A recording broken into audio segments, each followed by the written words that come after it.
इधर आजमगढ़ पहुंचे भाजपा नेता दिनेश लाल यादव ने कहा कि भाजपा ने टिकट की घोषणा नहीं की है, लेकिन वो ये समझने आए हैं कि आजमगढ़ के लोग चाहते क्या हैं। लोग सरकार के साथ जुड़ना चाहते हैं या फिर विरोध में रहना चाहते हैं। अखिलेश यादव को जनता ने एक बार फिर मौका दिया था, लेकिन उन्होंने जनता को छोड़ दिया। क्या करना है और जनता ने ही तय किया था, जैसा कि आपने बताया भी कि एक अवसर दिया था अखिलेश यादव जी को, तो उन्होंने छोड़ दिया। अब चुनाव होने जा रहा है तो अब जनता फिर से फैसला लेगी कि क्या करना है। जहाँ तक हम लोगों का सवाल है तो हम लोग तो यही चाहते हैं कि आजमगढ़ जो है वो भारतीय जनता पार्टी के साथ आए, भारतीय जनता पार्टी को यहाँ से जीत दिलाए। आगे बढ़ते हैं। अयोध्या में भव्य राम मंदिर का इंतजार कर रहे राम भक्तों के लिए खुशखबरी है। 1 जून से राम मंदिर निर्माण में तेजी आने वाली है, जब सीएम योगी आदित्यनाथ और डिप्टी सीएम केशव प्रसाद मौर्य अयोध्या जाएंगे और गर्भगृह का शिला पूजन करेंगे और फिर 2 साल के अंदर बनकर तैयार हो जाएगा भगवान श्री राम का भव्य मंदिर।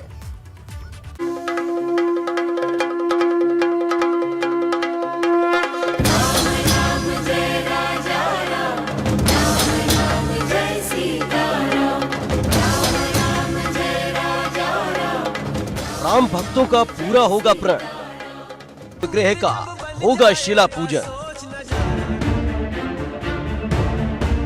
मामूली से दिख रहे पत्थर 1 जून को अमृत प्राप्त करेंगे, जब अयोध्या में भगवान श्री राम के मंदिर का गर्भगृह का निर्माण कार्य के साक्षी बनेंगे।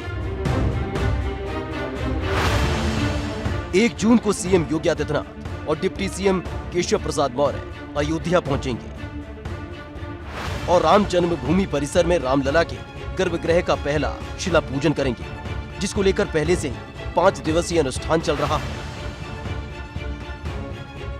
1 जून बुधवार 2022 प्रातःकाल 9 बजे से 11 बजे तक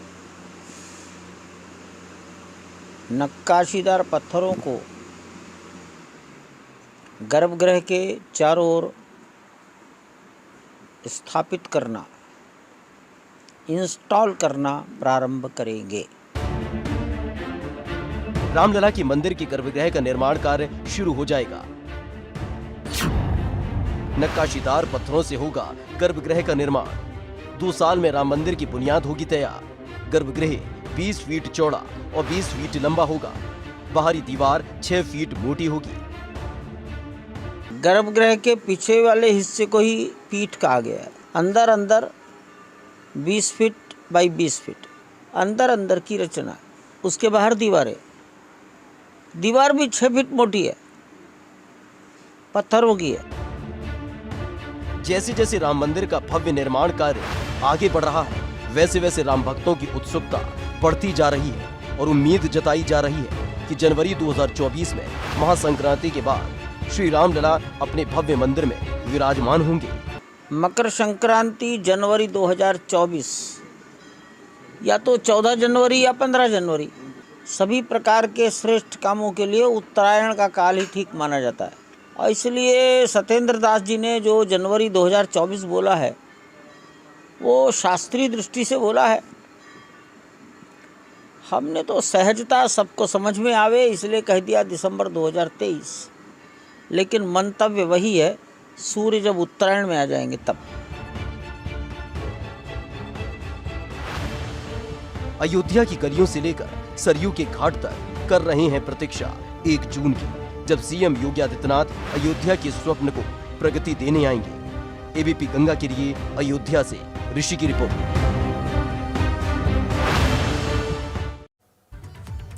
तो रामलला के गर्भगृह का कल भूमि पूजन होगा, लेकिन मुख्यमंत्री का मिनट टू मिनट कार्यक्रम क्या है वो भी आप समझिए। सुबह 9:10 पर राम कथा पार्क हेलीपैड पहुंचेंगे मुख्यमंत्री। 9:15 पर हनुमानगढ़ी पहुंचकर दर्शन पूजन करेंगे। उसके बाद 9:30 पर राम जन्मभूमि परिसर में पहुंचेंगे। रामलला के गर्भगृह के निर्माण का शुभारंभ करेंगे। इसके अलावा 12:10 पर रामलला सदन पहुंचेंगे। प्राण प्रतिष्ठा समारोह में भी शिरकत करेंगे। 12:20 पर रामकथा पार्क हेलीपैड पहुंचेंगे और उसके बाद लखनऊ के लिए मुख्यमंत्री रवाना हो जाएंगे। आगे आगे बढ़ते हैं। यूपी के विधायक अब अपने इलाकों में ज्यादा विकास कार्य करा सकेंगे। विधायकों को हर साल मिलने वाली निधि में भारी बढ़ोतरी कर दी गई है। अभी तक केवल 3 करोड़ निधि मिलती थी, अब 5 करोड़ मिलेगी। यूपी विधानसभा में आज चर्चा के बाद बजट को मंजूरी मिल गई। इसी बीच मुख्यमंत्री योगी आदित्यनाथ ने बड़ी घोषणा की है। विधायक अब 5 करोड़ तक के निधि को खर्च कर पाएंगे, पहले ये केवल 3 करोड़ थी। विधायक निधि बढ़ाने की मांग काफी समय से हो रही थी। निधि बढ़ने से विधायक अपने अपने क्षेत्र में ज्यादा से ज्यादा विकास कार्य करा सकेंगे। इसके पहले 2018 में विधायक निधि को 2 करोड़ से बढ़ाकर 3 करोड़ किया गया था। माननीय अध्यक्ष जी, महंगाई केवल जनता के लिए नहीं बढ़ी, जनप्रतिनिधियों के लिए भी बढ़ी। जिस तरह से आज प्रदेश में, देश में महंगाई बढ़ती चरम पे जा रही है, तो मैं मांग करूंगी कि खासकर जो हमारे नए साथी आए हैं, इनको अपने क्षेत्र में जाकर अपनी जनता के बीच में कुछ काम करना है। जो धनराशि विधायक निधि की है वो पर्याप्त आज की महंगाई में नहीं है, उसको 5 करोड़ कर देना चाहिए। और 5 करोड़ की धनराशि सभी सदस्यों के लिए विधायक निधि में होनी चाहिए और इसके साथ साथ महंगाई भत्ते को भी बढ़ाना चाहिए। इस पे भी सरकार को विचार करना चाहिए। कैबिनेट मंत्री योगेंद्र उपाध्याय ने कहा कि विधायी कार्य निधि बड़ी है, अब विधायक जनहित के काम ज्यादा कर पाएंगे। योगी सरकार के दूसरे कार्यकाल का पहला बजट आज पास कर दिया गया और आज जो बजट सत्र चल रहा था उसका समापन भी हो गया। हमारे साथ में इस समय कैबिनेट मंत्री योगेंद्र उपाध्याय जी, उनसे बात करेंगे। सर, सबसे बड़ा बजट आखिरकार पास हो गया सदन में। हाँ, बहुत खुशी की बात है, क्योंकि जनता के हित की योजनाएं जितनी ज़्यादा बनेंगी बजट उतना ही बड़ा होगा।